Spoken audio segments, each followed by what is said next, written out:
Late one Friday evening, Daniel Noyer, a recovering alcoholic working for Wake Publishers, receives an urgent call from his colleague about Sebastian Hushar, a prominent writer who has gone missing. Hushar hasn't delivered his manuscript and isn't responding to calls.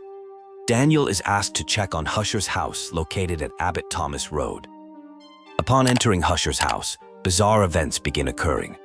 A mysterious door appears and disappears, trapping Daniel inside.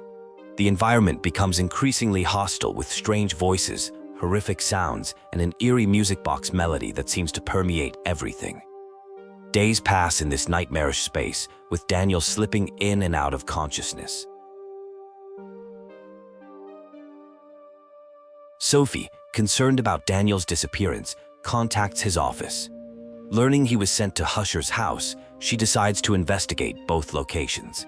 Meanwhile, the house reveals more supernatural phenomena, including mysterious phone calls from children and unexplainable events that defy reality. Documents found in the house reveal disturbing events. Mrs. Catherine, a resident, began sleeping in another room with children and acting strangely. The house has experienced supernatural occurrences, with mirrors being broken and an omnipresent haunting melody. The environment fluctuates between extreme cold and normalcy. Daniel is eventually found and taken to the hospital, feverish and traumatized. He remembers the music box and its haunting melody, though unsure if it was real or hallucination. A note is discovered revealing Hushar received the music box from someone named Mr. Farber, potentially connecting it to the supernatural events. Further investigation uncovers disturbing journal entries describing nightmares, mysterious figures, and crawling sounds. The writings suggest Hushar abandoned someone to these supernatural horrors. The music box appears central to these events, with references to people trying to block its influence. A recorded tape reveals someone frantically discussing the music box, claiming to possess it while experiencing terrifying phenomena. They mention needing to return it to owners in Grantsburg, but the message ends abruptly with sounds of horror.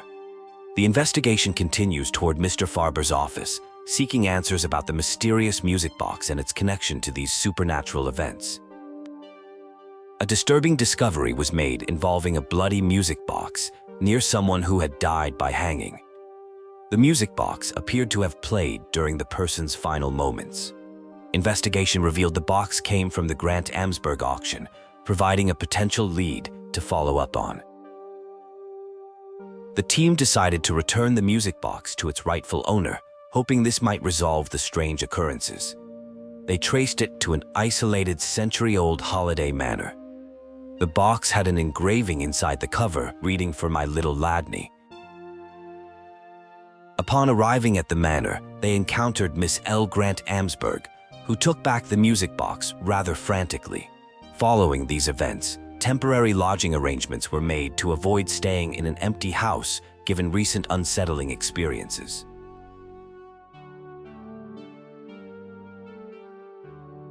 Disturbing hallucinations began occurring, similar to those described in Faber's letter before his death. The search for Sebastian Hushar became increasingly urgent as his trail grew cold. His office and research documents seemed like the best place to find clues about his whereabouts. A team including Officer Renee Artigas, Grace, a PhD student, and Professor Neri gathered to search Hushar's office. They noted his recent anxious behavior and lack of sleep, discovering notes mentioning the music box and references to archive designation AA375.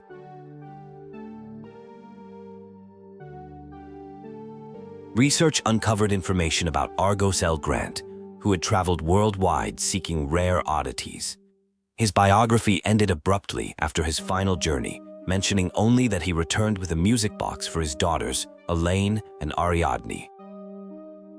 A newspaper article revealed the tragic deaths of Argos L. Grant, his wife, and 8-year-old daughter under mysterious circumstances at their holiday home.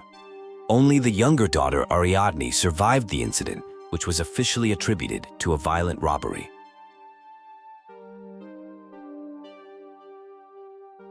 Further investigation led to a book titled Sinister Nature, documenting L. Grant's paranormal research trips. A crucial connection was discovered to St. Cecilia's Abbey, dedicated to the patron saint of music, marking a significant breakthrough in understanding the music box origins. Personal documents revealed desperate attempts to resolve the situation with the cursed music box, including attempts to warn others and protect family members. The investigation became increasingly urgent as time seemed to be running out. The final pieces revealed L. Grant's last journey before creating the music box, leading to St. Cecilia's Abbey. A tragic incident there in 1912 resulted in the death or disappearance of everyone who attended a concert, leaving the Abbey abandoned and shrouded in mystery. A haunting investigation is underway as strange paranormal events unfold. There is a strong sense that something supernatural is watching and following, getting closer each day. A mysterious melody echoes constantly, becoming more disturbing over time.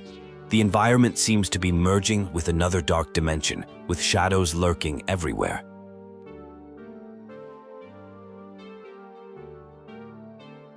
The story involves Sebastian, who had gone missing for 4 days after acting erratically and asking others to leave.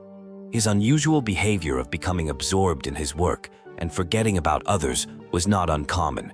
Though the hotel was booked until Monday, Sebastian was nowhere to be found at home. The investigation leads to an old church with unstable walls.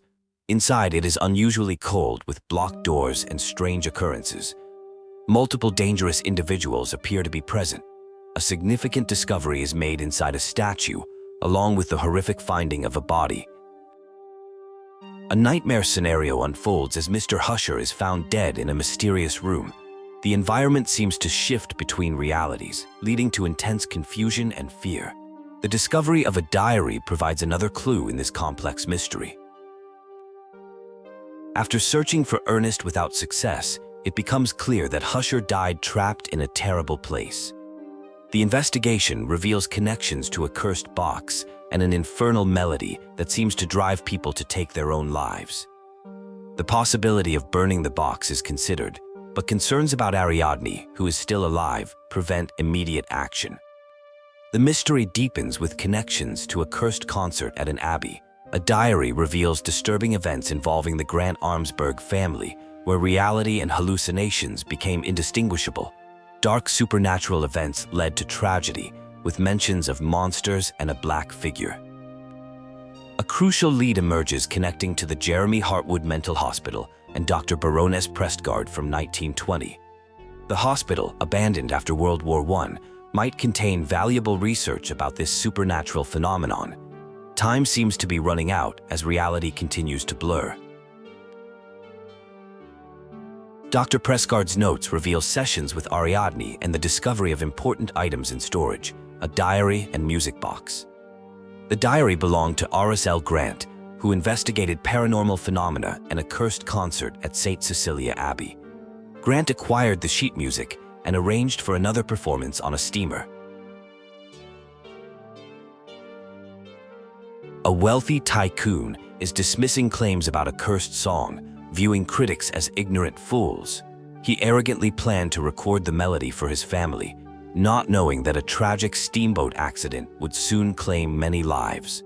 This haunting tune would later prove to be more sinister than initially believed. A young girl named Ariadne displays concerning behavior, refusing to speak normally and making cryptic references to an old lady and someone named Mr. Knower. The discovery that this Mr. Knower might be Daniel from an 80-year-old recording adds another mysterious layer to the events. The investigation leads to an abandoned location where strange phenomena begin occurring. The atmosphere is super creepy, with weird shadows and an old phonograph playing. The investigator crashes on a dusty mattress and starts experiencing bizarre dreams that feel incredibly real. The exploration continues into the dead of night, with only candlelight providing visibility. The protagonist experiences increasingly disturbing visions and dreams, feeling drawn deeper into a mysterious force. Each dream pushes them closer to something dark and further from reality. a terrifying presence is discovered, connected to the mysterious song. Its influence appears everywhere, in the hospital, in Ariadne, and now in the Protagonist. The only solution seems to be returning the song to its origin point, potentially cutting off its connection to our world. The Protagonist realizes they must take action with the music box, being the only survivor who has heard the melody. Despite transportation issues and time running out, they remain determined to end the horror once and for all. The journey takes a wild turn through surreal environments and encounters with various patients affected by the song. The atmosphere becomes totally intense as reality seems to bend and shift around the Protagonist. Finally reaching their goal, the Protagonist manages to leave the cursed music box in that otherworldly place. However, the victory appears short-lived as they find themselves trapped in a new nightmare, calling out for help in the darkness.